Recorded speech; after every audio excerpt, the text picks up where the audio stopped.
Alors souvent, il y a une question qui m'est posée, c'est comment j'ai démarré le développement personnel. Il faut savoir que j'ai 53 ans aujourd'hui. Ça fait un peu plus de 30 ans que j'ai démarré, j'avais donc 19 ans. Et à l'époque, je m'étais spécialisé dans le sauvetage en côte dangereuse, c'est-à-dire que j'étais amené à gérer des équipes, et notamment à gérer des équipes qui étaient confrontées à des situations de stress importantes. Et vous savez, entre souffler dans un mannequin et réanimer une personne alors que la famille qui est autour vient de constater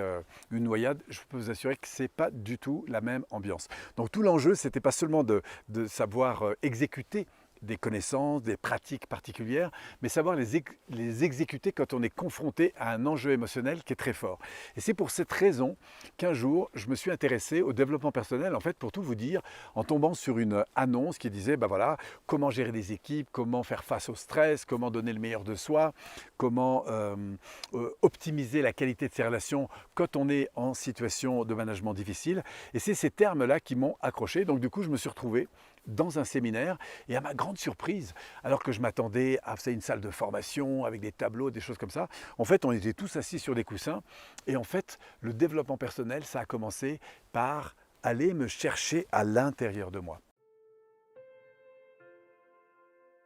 C'est-à-dire, ce n'est pas acquérir des connaissances sur l'organisation, le savoir-faire, les choses comme ça, mais vraiment d'aller m'interroger sur qu'est-ce qui animait profondément ma vie et au fond, quelles étaient, à travers les difficultés que je rencontrais, quelles étaient en fait les zones d'insécurité dans lesquelles je rentrais. Comment je me mettais parfois en colère, comment je cherchais à tout prix à réussir parce que je me comparais beaucoup aux autres, comment aujourd'hui je pouvais faire face en fait à ces situations où je manquais parfois de confiance en moi, où je me trouvais dans des difficultés, où je devais défendre mon point de vue pour me faire entendre, comprendre, comment je pouvais me reconnaître davantage et du coup être beaucoup plus à l'écoute en fait de la sensibilité des gens qui étaient là. Et je me suis rendu compte qu'au-delà d'un savoir-faire comme apprendre à faire un massage cardiaque, un bouche à bouche, à gérer du matériel d'oxygénothérapie, eh bien je me suis rendu compte qu'il y avait toute une ambiance à prendre en compte, à la fois dans la qualité de la relation qu'on pouvait établir avec bien sûr la personne victime, mais surtout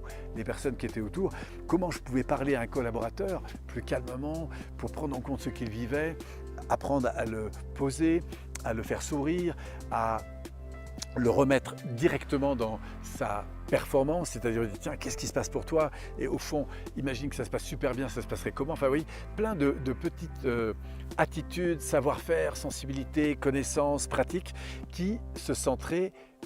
surtout, et c'est ça le point important, non pas sur le métier, le savoir-faire, mais sur le savoir-être, c'est le savoir partager, le savoir communiquer, le savoir prendre en compte en fait ces interactions difficiles. Et c'est comme ça qu'a démarré pour moi le développement personnel et puis porté évidemment par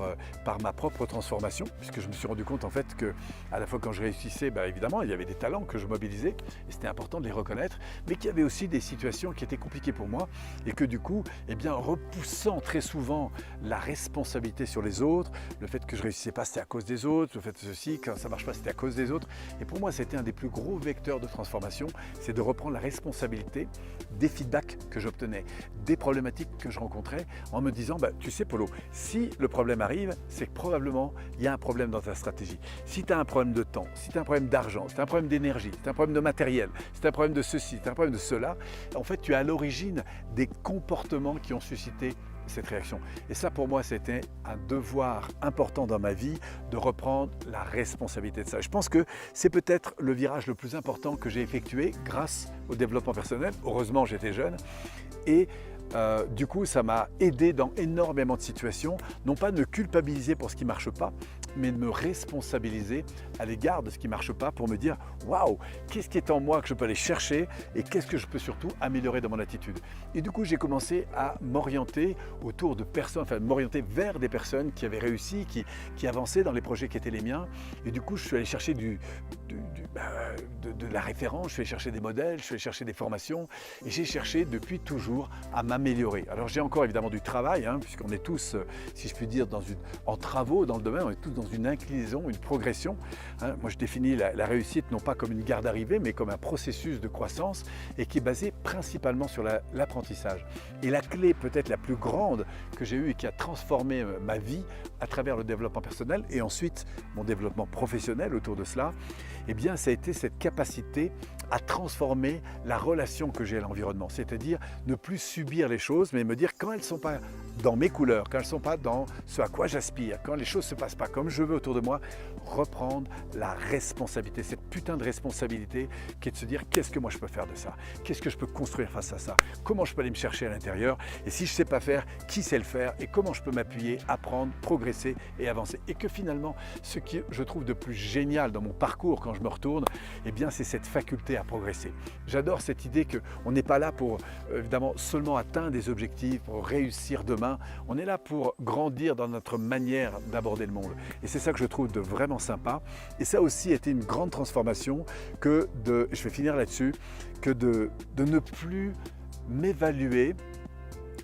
à travers seulement les résultats que j'avais obtenus, mais beaucoup plus sur la manière dont j'interagis en fait en permanence avec les situations que je rencontre et notamment les situations de difficulté. Alors j'ai toujours adoré le secourisme, adoré l'urgence et c'est vrai que c'est dans les situations d'urgence que je me défends le mieux,